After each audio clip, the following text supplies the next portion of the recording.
Hey guys, it's Kevin Lei, and today I am joined by the one, the only Miss Erika White. She is the author of Financially Fearless, a financial literacy guide for women of color. With over a decade of experience in the finance industry and a passion for empowering her community, Erika is on a mission to help women overcome generational money trauma, build confidence, and take control of their financial futures. As a finance professional, Erika combines her financial expertise with advocacy, creating trauma-informed tools that prioritize healing alongside practical strategies. She is a systems builder and a creative leader. She's been recognized for turning complex situations and challenges into collaborative solutions, whether through community giveaways, custom design resources, or financial literacy workshops. Her work equips, reimagines, and empowers Black women and beyond. So please help me welcome entrepreneur, author, and a financially fearless lady, Miss Erika White. Welcome. Thank you. How are you? I am well. I'm excited. I'm you nervous. should be. Don't be nervous. You wrote a whole book. Okay. I am. Do not be nervous. I'm happy to be here. This is exciting. Good. I'm glad that you're happy and that you're excited to be here because, you know, it's not every day that we get to sit down with folks who are our friends and our family who have written books. And so I just want to just pause here and say, congratulations. Thank you. This is a big deal. Okay? It is a big deal. Yes. Yes, very much so. You should celebrate it as such. Yes. So tell us, what inspired you to write Financially Fearless, a financial literacy journey for women of color? A lot of things, actually. And just to name a few, I think personal finance and just finances in general is a passion of mine. Yeah.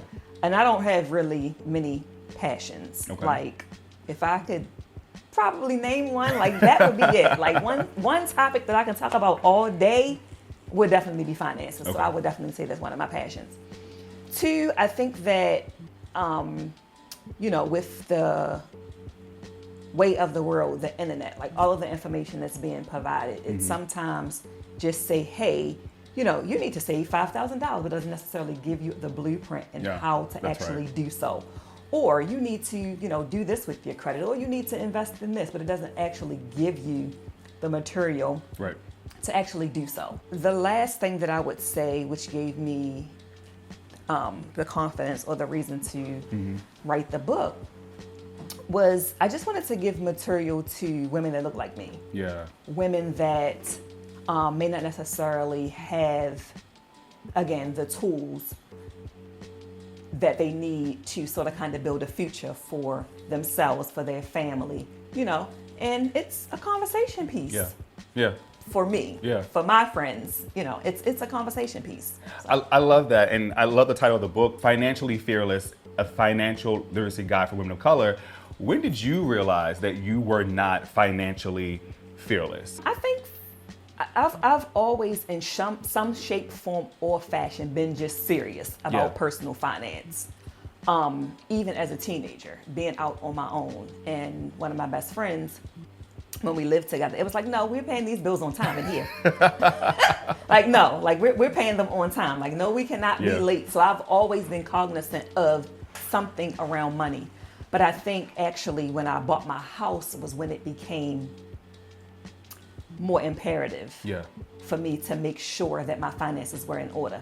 And not saying that I'm just this big guru and I don't mess up and I don't splurge and I don't, blow money fast, because, we all do. We all have vices. We're human. We all have vices, right?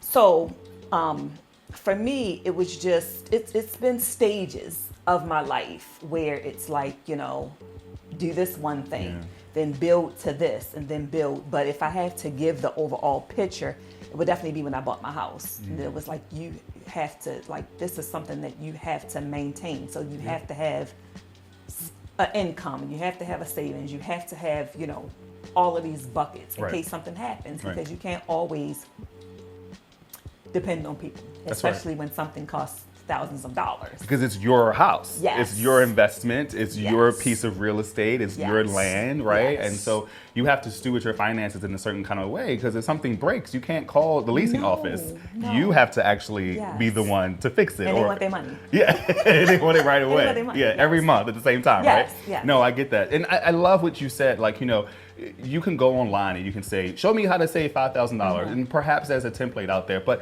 this book in particular was written for women of color. Yes. And I love that that you're saying there was nothing out there that was for me. And so Yeah. I created it Yes. for people who look like me. Absolutely. What drove you to that point to realize, you know what, I'm going to add this to the landscape and help women of color who look like me be able to figure out there is a path for you to be financially free?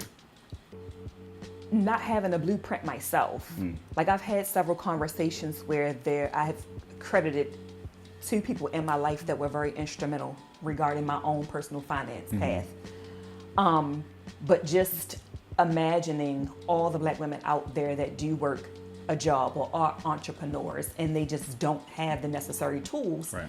And some of the people that, whether it's family, whether it's friends, they also don't have the necessary tools. So it's like Google is giving you more information than you actually need. That's right.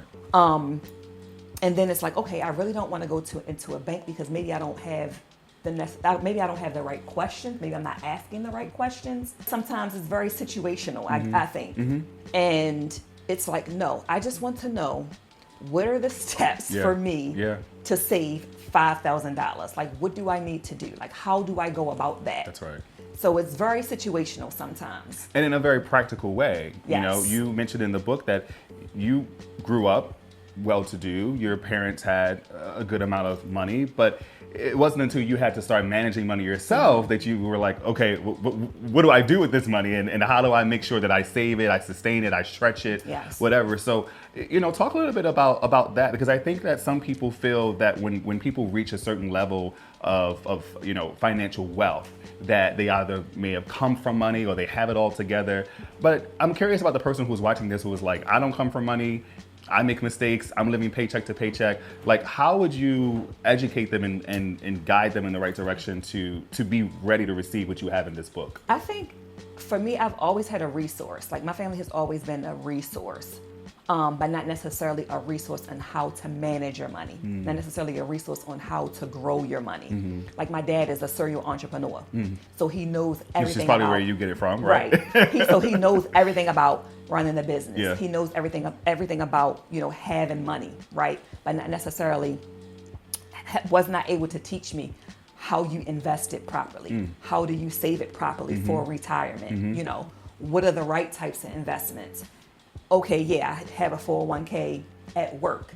Like, should I be making sure that I'm matching? Right. Things like that. I know that this particular book gives you that knowledge. That's right. So for instance, short term. So let's just say you're saving for 3 to 6 months worth of expenses.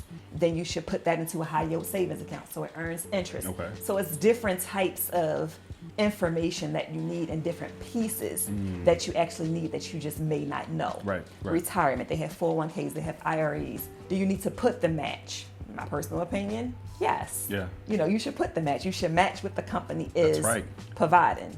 But also, you have to make sure that your expenses and things like that align. Because I don't want to tell people like, yeah, you should save, when it is definitely a process. Because sometimes our bills and our expenses outweigh what we actually have coming in. Yeah.